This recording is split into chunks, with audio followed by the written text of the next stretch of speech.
Kado ulang tahun ke-50 Ferdy Sambo, vonis mati di kasus Brigadir J. Ya, mereka sudah ada untuk beberapa tim, itu sudah ada di dalam yang siap sewaktu-waktu apabila ada permintaan dari eksekutor, dalam hal ini jaksa, untuk melakukan eksekusi mati. Dan ada faktor dari diri Ferdy Sambo sendiri. Sebuah langkah luar biasa yang diberikan oleh majelis hakim, bahwa sebagaimana diutarakan oleh majelis hakim tidak ada hal-hal yang meringankan, dan yang paling parah adalah hingga hari ini putusan dibacakan pun ternyata Ferdy Sambo tetap ingkar, tetap berdusta, tetap menutup-nutupi perbuatannya, tidak mengakui kesalahannya. Nah, faktor dari keluarga mendiang Brigadir Yosua, faktor dari Eliezer, dan faktor dari Ferdy Sambo itulah yang menurut saya bulat sempurna memantapkan hati hakim untuk menjatuhkan hukuman maksimal, yaitu hukuman mati terhadap terdakwa Ferdy Sambo. Ada keyakinan dengan minimum 2 alat bukti agar keputusan nanti akhirnya jadi maksimal begitu ya. Karena layernya kan ada beberapa kan, bukan hanya pidana mati tapi ada pidana seumur hidup dan 20 tahun begitu. Yang dipilih adalah pidana mati. Yang kalau dilihat memang tidak ekuivalen ya, lebih condong kepada banyak hal-hal yang memberatkan. Untuk Ferdy Sambo ini harus dilihat bahwa perbuatan dia itu kumulatif, tidak hanya pembunuhan berencana, tapi kemudian juga obstruction of justice, terus kemudian tindak pidana ITE, sehingga derajat kesalahannya ini sangat berlapis, dan kemudian banyak hal yang menyebabkan dia tidak mendapatkan alasan yang meringankan. Tetapi begitu banyak deretan hal-hal yang memberatkan kepada yang bersangkutan, sehingga majelis hakim berkeyakinan bahwa yang adil untuk Sambo adalah hukuman mati. Dia dengan sengaja terencana dan dia punya cukup waktu untuk berpikir yang logis, dan itu terjadi pada Ferdy Sambo. Mereka sudah merancang dari tanggal 7, dieksekusi tanggal 8, artinya dari tanggal 7 sampai tanggal 8 itu waktu yang sangat panjang untuk berpikir. Kemudian setelah mereka tiba di Jakarta juga masih berunding di rumah saguling lantai 3. Kemudian Ricky Rijal juga ketika diminta dia sebagai eksekutor, dia menolak. Artinya cukup lama dia berpikir. Kemudian dimintalah Barada Richard Eliezer. Bahkan Barada Richard Eliezer pun masih sempat berdoa supaya rencana jahat Ferdy Sambo itu dilakukan oleh Tuhan. Tetapi fakta berkata lain. Artinya waktu itu sangat panjang. Betul-betul Ferdy Sambo ini sangat terencana. Belum lagi dia merancang supaya Putri memakai baju seksi ukuran dia, kan gitu.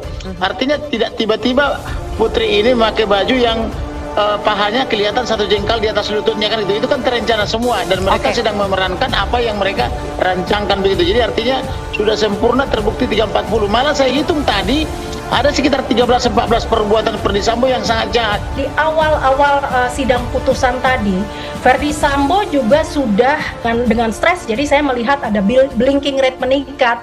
Kali ini majelis hakim berani untuk mengambil keputusan yang kontroversial, bahwa sepanjang persidangan ini Ferdy Sambo juga sudah kehilangan harapannya.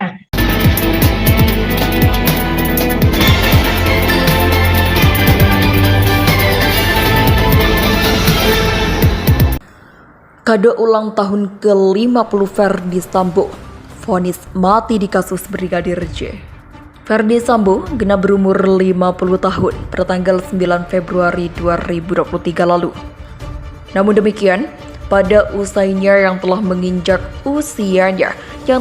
setengah abad, Ferdy Sambo justru mendapatkan kado vonis mati dari Pengadilan Negeri Jakarta Selatan. Sekedar informasi, Pengadilan Negeri Jakarta Selatan telah memvonis Ferdy Sambo terbukti bersalah dalam kasus pembunuhan rencana Brigadir J. Dia kemudian divonis dengan hukuman mati, menjatuhkan pidana terhadap terdakwa tersebut.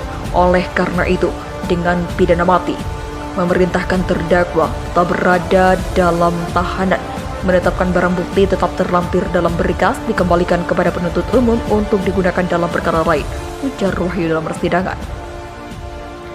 Ketua Majelis Hakim Wahyu pun menetapkan terdakwa tetap dalam tahanan. Sebagai informasi, Hukuman ini lebih berat dibandingkan dengan tuntutan jaksa yang hanya meminta hakim menghukum Sambo dengan penjara seumur hidup. Jaksa Penuntut Umum atau JPU sebelumnya menuntut EKS Kadif Propam Ferdi Sambo dengan hukuman penjara selama seumur hidup terkait kasus pembunuhan Brigadir Yosua atau Brigadir J dan penghalangan penyidikan. Di sisi lain, anggota Komisi 3 DPR dari fraksi Partai Keadilan Sejahtera atau PKS, Muhammad Nasir Jamil, mengaku kaget dengan vonis pidana mati yang diterima Ferdi Sambo. Nasir mengatakan dirinya tidak bisa berpendapat sebab hakim menjatuhkan vonis itu berdasarkan fakta-fakta persidangan. Saya pribadi tidak menyangka kalau kemudian majelis hakim memutuskan hukuman mati untuk terdakwa Pak Ferdi Sambo, ujar dia.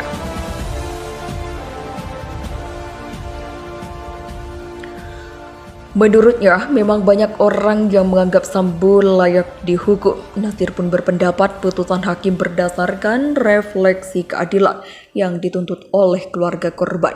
Di samping itu, Nasir menyatakan Ferdi Sambo masih bisa mengajukan upaya banding jika tak puas dengan hukuman yang diterimanya.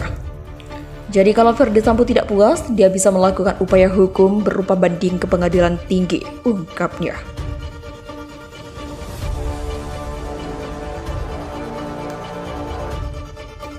Menteri Koordinator Bidang Politik Hukum dan Keamanan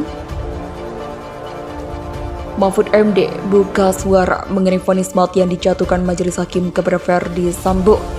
Mahfud mengatakan vonis itu sesuai dengan rasa keadilan publik. Makanya vonis sesuai dengan rasa keadilan publik, Sambo dijatuhi hukuman mati, kata Mahfud lewat akun Twitternya. Mahfud berpendapat vonis itu dijatuhkan bukan tanpa alasan. Dia menilai peristiwa pembunuhan berencana terhadap Brigadir Nofriansah Yosua Huta Barat tergolong kejam.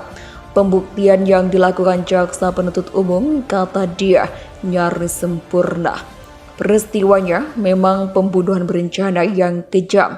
Pembuktian oleh jaksa penuntut umum memang nyaris sempurna, kata dia. Sementara mantan Ketua Mahkamah Konstitusi ini menilai pembelaan yang dilakukan para penasihat hukum lebih banyak mendramatisasi fakta. Para pembelaannya lebih banyak mendramatisasi fakta, ujar dia.